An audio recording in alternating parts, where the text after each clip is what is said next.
Hi everyone, my name is Katie Brown, and this is a K-3 teacher's guide to autism spectrum disorder, or ASD, and emotional disturbance.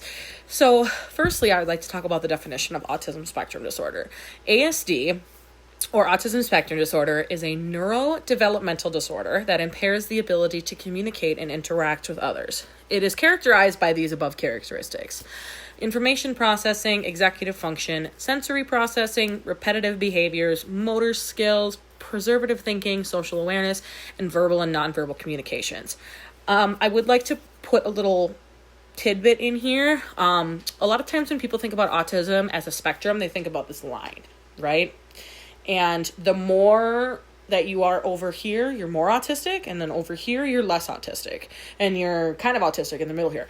But that's not how autism works. Autism is characterized by those characteristics that I just labeled and put down. And what that means is that, some students may really struggle with nonverbal communication. They might really struggle with not being able to communicate verbally. On the flip side, you have students that might not be, quote unquote, that autistic, but really struggle with social awareness.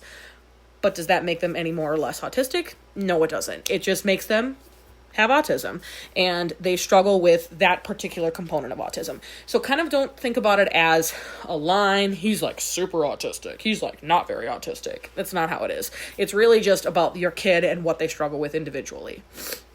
And then the other disorder we're going to talk about is emotional disturbance. And it's a condition where a person exhibits one or more of the above characteristics that I will name over a long period of time. And this is important, to a degree where academic performance is adversely affected. So some of these characteristics include rebellious actions such as taunting, early sexual activity, smoking or drug use, frequent arguing, aggressive attitude, tantrums, and unnecessary fighting, learning difficulties where they perform below the grade level, withdrawal from peer interaction, and hostility towards authority, immature behavior, like very unexpected behavior, crying, tantrums, lying, and then the inability to cope with environment, like really bad anxiety, mood swings, and like threatening others. And so all of these things are kind of characteristics of emotional disturbances. And it's basically, it's kind of a lot of different disorders mixed into one that makes a person emotionally disturbed. I don't necessarily like the phrase emotionally disturbed, but it is, it's a good way to categorize a lot of our students that struggle with more than one mental disorder. What's the cause? We don't know. Autism, we don't know. Emotional disturbance, we don't know. Because ultimately, there are so many different factors at play. And a student might have autism, but they might also have ADHD, which is causing maybe some hyperactivity, but that might not be because of autism. It's kind of a lot of different things. On top of that, we've done a lot of studies.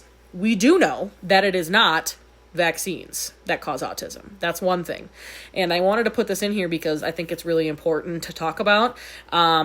There are some studies that suggest that some genetics play a role. I have a student right now, and this is obviously, I'm not a scientist. This is not me saying that this is the case, but I do have a few families where there are multiple children in that family that are autistic and struggle with that. And so you kind of think about it, maybe there is a role in genetics. However, we don't have any definitive research on that. However, we do have definitive research on vaccines correlating with autism, and they do not correlate at all. Over 1.3 million children have been studied regarding vaccines and autism and the prevalence and occurrence between the two, and it's been proven that vaccines do not cause autism via a meta-analysis study. And it's incredibly important that we understand that, because getting vaccinated is important. And on the flip side, currently, we also don't know what causes emotional disturbance. We have done extensive research on it, but there have been no direct correlations found between heredity, brain disorder, diet, stress, or family functioning as a cause for emotional disturbance. So just putting that out there, we do know it's not this, but we're still learning about it. And I think that that's important for all mental diagnosis, regardless of the ones that I've talked about in here, any mental health diagnosis is so incredibly important to look at the person and not necessarily the diagnosis. Yes, the label does help us because we know, we know a little bit about kids with autism. We know how they work sometimes, but really figuring out that particular kid is your most important thing. Okay. How common is it? Autistic children are a lot more common than you think, and even more are going without a diagnosis. There are plenty of kids that I know that I am not a scientist. I cannot diagnose a kid, but I work with kids that are autistic every day. I know their tics, and I have some students that I know that are not atypical and are a little more different, and I would not be surprised if they ended up with an autism diagnosis at some point. That being said, 32.2 for every 1,000 8-year-old children are diagnosed with autism. That's about a 3.22% rate among 8-year-olds. And that's, maybe they haven't been diagnosed yet. Maybe they got diagnosed early. It's also another thing. Autism is also, it's beautiful. I love working with my autistic kids. It's a very different, the way the brain works, it's very different. And then on the emotional disturbance side, about 10% of children in the United States have been diagnosed with emotional disturbance. And oftentimes kids that have been diagnosed with emotional disturbance, meaning more than one mental disorder, plus obviously that academic struggle, many a times they are taking medication. And currently 2.9 million children in the United States are medicated for emotional disturbance. So that's another thing. Okay. And how does it affect our students? If you are a teacher, I'm sure you've seen it. If you know one of your students in your class has autism, you can see it. Oftentimes students isolate themselves. When they act like themselves, a lot of times it's not considered socially normal what they do.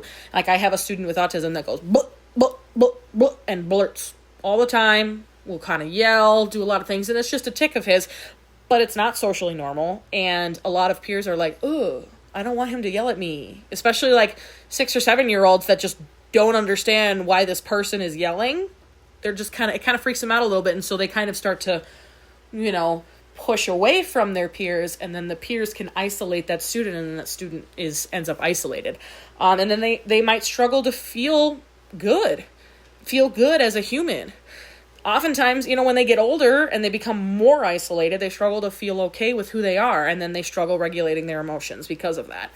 They don't understand why they're different, especially at this young of an age. They don't understand it. They may lash out too, especially kids with emotional disturbance disorders. There's lots of different triggers, and as well for autistic kids, there's lots of triggers for autistic kids as well. But again, it depends on the individual student. They physically can lash out through hitting or biting, and when they are uncomfortable with a situation. I had a student today, literally, that bit another student because he put his arms around my autistic kiddo, and the autistic kid just immediately went into fight or flight mode and just bit his friend. But it wasn't that it was his fault necessarily, but it still happened, and it can affect his day. This is a really important screen for me. How does it affect learning? Because if you have students in your class that are autistic or that are emotionally disturbed, it can be a lot for a lot of teachers. Autism, we're going to start with autism. Cognitively, ASD affects the brain. We know that. That's one thing we do for sure know about autism. Some students may excel at academics. I have a student whose favorite number is 49. Oh, why is it your favorite number? Because it's a square number. There's 7 sevens in 49. And I was like, he's 6. The kid is 6. That's like way advanced for a 6-year-old. So he's crazy good about math, but he really struggles with reading and writing. Or vice versa. Maybe the kid's super duper smart and is, really struggles with fitting in or struggles with being on task because they're bored, right? It's just, there's lots of different things cognitively that can be done. The most important thing, again, and I've said this like 3 times already, know your kid, know how to assist them. Do you need to give them more work? Do you need to pair them with a friend to help with other kids? Do you need to, have a para with that student? It just depends. Linguistically, obviously many kids that have autism are nonverbal, but I have one of my best friends in the whole entire world. Her daughter is autistic and doesn't talk, but she uses sign language. And that's really, really cool. And she understands what you're saying. And she understands how to ask for help using sign language, but not necessarily her words. So understand, again, what works best for your student. Is it visuals? Is it, using sign language? Is it having an interpreter? There's lots of different things you can do there. Socially, a key characteristic of autistic kids is a lack of social skills, right? They really struggle with being socially competent because of all these different tics that they might have or all these characteristics that they might have, and they struggle with maintaining friendships, with making friends in the first place. And they also, because of the social skills, they may struggle during learning time with the different directions, like following directions. And having them follow a strict schedule is incredibly important. Follow that schedule. Autistic kids love a good schedule. It really, really helps them. And again, this is speaking from personal experience, but also I've talked to a few special ed teachers about this project. Same thing, rigorous structure, rigorous schedule really helps autistic kids because it prepares them for the next thing. Oh, this is the next thing. This is the next thing, and it keeps them on track. Emotionally, make your kids smile. I mean, they sometimes struggle to regulate their emotions, and I have, students that don't know if they're sad. They don't know if they're happy, and they really struggle with trying to find that balance. And if you just talk to them, and you can't talk to all of them, I know that, but look at them, make them smile. Maybe it's a goofy face. Maybe it's telling them a funny joke. Maybe it's just being there for them. Make them smile, and that will help. All right. Now we're going to flip over to emotional disturbance. Okay. Cognitively, as I stated before, they tend to perform lower academically because they're struggling with so many different things. Always test. Like if you have a kid that you're like, oh, this kid has ADHD, and this kid also struggles with some behaviors, but because of that, they're really distracted all the time. They don't always get all the time in classes, in the classroom with their friends because they're struggling with their behaviors. Have them test for an IEP. Talk to your special ed teachers. The worst they can do is say no. Always ask, always talk. Talk to a school social worker. That's another good idea. But talking to them about how to improve their cognitive ability is really important, because if you don't advocate for your student, they will absolutely fall through the cracks, and we don't want that. Linguistically, they may talk a lot during lessons. They might get really distracted. So kind of helpful reminders to stay on task. Figure out something that works for the student. Maybe it's like, hey, I'm going to give you a signal. That's what I do with a lot of my kids. I'm going to give you a signal if I'm thinking you're talking too much and you're not paying attention, so it'll be like a little salute or, a thumbs up or like, it depends, but figure out what works well for your student and help them stay on that track. Socially, this is a huge one. Okay. And I see behaviors all the time, and I see students that struggle with their behaviors all the time. When you have unexpected behaviors, like for instance, I had a student that was standing. His friend cut him off to get to the mailboxes in the classroom. All these kids are like 6 and 7 years old. This kid got so upset. He picked up his chair. He threw it. He started hitting the teachers. Just complete overreaction. Okay? If you start yelling at that kid, if you start screaming or saying, you're not supposed to be doing that, or getting in this kid's face when they're having an issue, it's not going to help anybody. Do not overreact. Do not attempt a power struggle, because right now they are so overstimulated that their brain is on fire. Think about it as a dumpster fire in the brain when they're like that. Nothing's happening up here. Nothing you can say to them right now is going to be okay. So what you need to do is take a minute, call for assistance. If a student is hurting somebody, obviously they need to be removed from the classroom. Absolutely.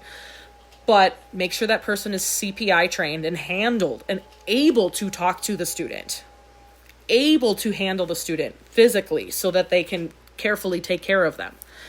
And then, from there, you just work with them. You talk it through with them. Let them calm down first and then go back. That is how it helps socially. But because of those disturbances, a lot of times these kids can be isolated fairly frequently because of these outbursts or of some other social abnormality that they are performing. It's just really important to kind of be paying attention to it and just talking through the child and starting a, how do I phrase this? Starting a checklist. What can we do to help you? What are the different things we can do to help you before something like this happens? Etc. Emotionally, they may struggle to understand their emotions. Use simple phrases. Get them to talk to you. Let them talk to you. Hey, what's going on? What can I help you with? Talk to them, and they will appreciate it greatly. Okay, finally, classroom expectations. Number 1, not everybody is the same as you. Not everybody. And I will, say that from the rooftops. Everyone is different. Okay? We're all the same, but we're different. But we all belong, which is what I say down there, quote. Embrace differences. Not everybody's a nerdy kid. Not everybody's a sporty kid. Not everybody can talk. Not everybody can walk. Everybody's different. Everybody's different. Embrace it. Okay? When you are at this young age, and I will say this now because older ages are a little different, but at this young age, K-3, we have a responsibility to stop bullying in its tracks. This is the first kids are being grouped big together like this unless they went to a huge daycare or huge preschool. This is the first time they're getting together like this. It is so important for us teachers to stop bullying in its tracks. Stop it from happening. Make them understand. Sit down with them. Have a one-on-one conversation. Make them understand how what they did and what they said was super not okay. Talk to them about it. And finally, create a safe space for all your kids. All of your kids should feel safe in your classroom. It doesn't matter who they are. They should all feel safe with you. Be kind. And this is a safe space for everybody. These are my references.